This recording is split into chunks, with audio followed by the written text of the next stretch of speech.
Happy Friday, everybody, and welcome to Joburg Today. My name is Dumi Hlapo, bringing you the best of what's going down in and around Johannesburg. It's hard at times to pinpoint the essential ingredients needed to make an ordinary, everyday blog great. But for the secret Jozi chef, it's the passion he shares with readers for everyday wholesome food that keeps him on the right track. I mean, Paul, it's great to see you again. It's been a while. So tell me, Paul, the reason why I actually came here was to talk to you a bit about your blog. So let's start off from the very beginning. I mean, what motivated you to get involved in it?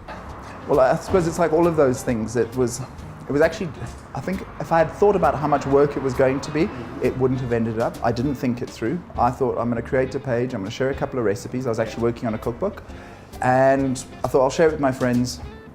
Secret Jozi Chef came out, popped it on. 6 weeks later, I had 3,000 people following me. Wow. And all of a sudden, I discovered that Paul kind of was hanging on to the Secret Jozi Chef. And I just decided at that stage I was going to let the Secret Jozi Chef evolve the way it needed to evolve and the way people wanted it to evolve. And how's been the following like? I mean, the brand itself as well as the business that you currently have? It had a huge impact on my business. Suddenly people got to know who I was because I've been hiding in the kitchen for the last 14 years upstairs. I don't work in the front. I don't like people, hence the secret.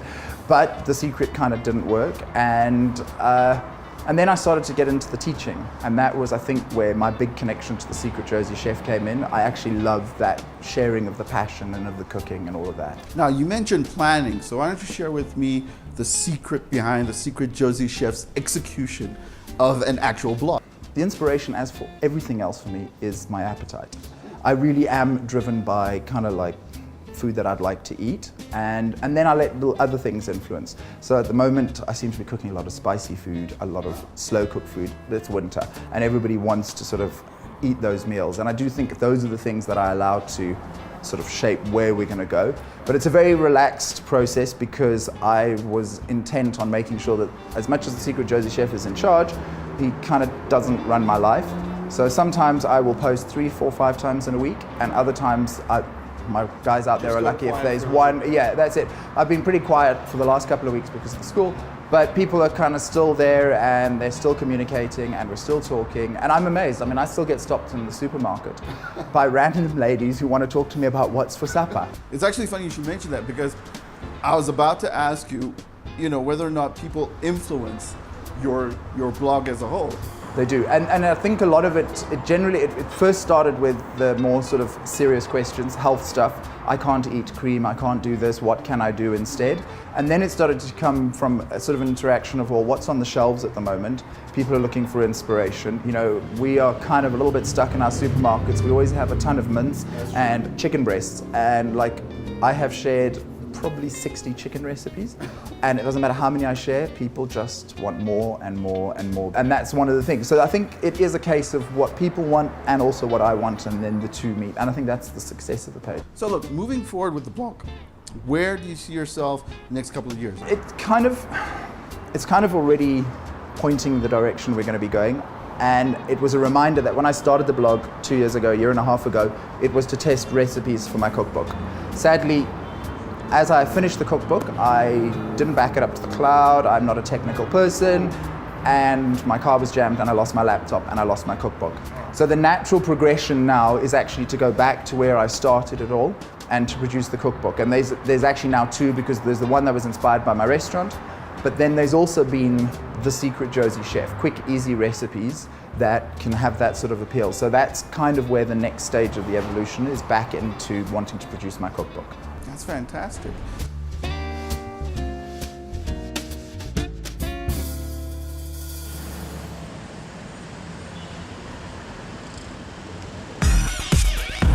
Like us on Facebook, JoburgToday.tv, and follow us on Twitter at Joburg Today.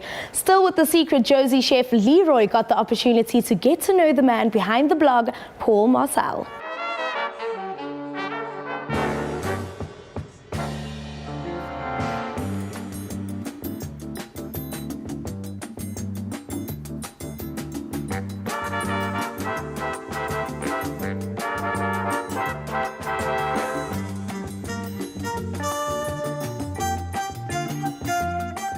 Wow, I mean, the presentation of the food looks unbelievable, and the aroma that's coming out of it, divine. But you know what they say about good food? It brings around good friends. So why don't you tell me about how you grew up? Sure, that was a long time ago. I grew up in Malawi, and I think I was really blessed to have a really simple kind of lifestyle. And it was all about family, it was about gathering around food, it was about a connection through family and food, and I think that's just kind of reflected through the rest of my life. Now, you told me just behind the scene that you actually moved around a lot. Did that sort of have an impact on how you actually prepare food today?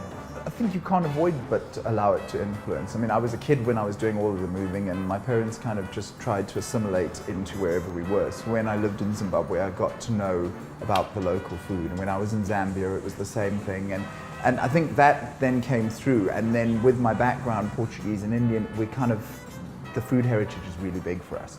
So when it just everything influences how you end up. And I think living throughout Africa as a teenager really did make a big difference. You started off in advertising, then you moved into the food and restaurant business. What's been that transition like for you? I think it was just really a case of, after having avoided it and having made a conscious decision before I'd even tried it, that I wasn't going to get into food because I'd seen how much hard work it had been for my parents. I kind of actually reached a stage where I just knew that I had to do something that I loved every single day. And corporate is great, but you kind of love it more between the 25th of the month and the 2nd of the month. And I made a decision that I wanted to enjoy my work every single day, and food was just the most natural thing for me to do. Looking back at your life, is there anything that you would change? Not a thing. Not a thing. I think I am here and I am who I am because of the life that I have led. Would I not be involved in corporate? The corporate world taught me so much. I don't think I would have made a success of my restaurant if I didn't have the corporate background. You know, so everything has its reason, it has its time, but I'm so glad the day I hit 29 I decided no more corporate and I was out of it. Emilio, what's it been like being Paul's friend for the last couple of years? Well, basically, to put it this way, I have a law degree, and until I met Paul, I wasn't really sure what to do with my life, and he really inspired me by watching him and seeing his process and his appreciation and love for the connection with food and with people. That really inspired me to also follow and actually realize that dream of mine, which is involved in food as well. So I essentially have decided to take a path where I decided food would be the real deal for it. And the beautiful thing is that I connected so well with Paul is because we got brought up in a very similar way because of our cultural heritage. I'm half Portuguese, half Italian. So it turns out when he was looking at his mother's cookbooks from the 70s, the recipes would match my grandmother's recipes. So it was a really beautiful thing, and with that was a nice foundation for our friendship to grow and also for our love for food to grow and to start working together with it. Well guys, thank you a lot for this beautiful meal. Now, why don't we all dig in?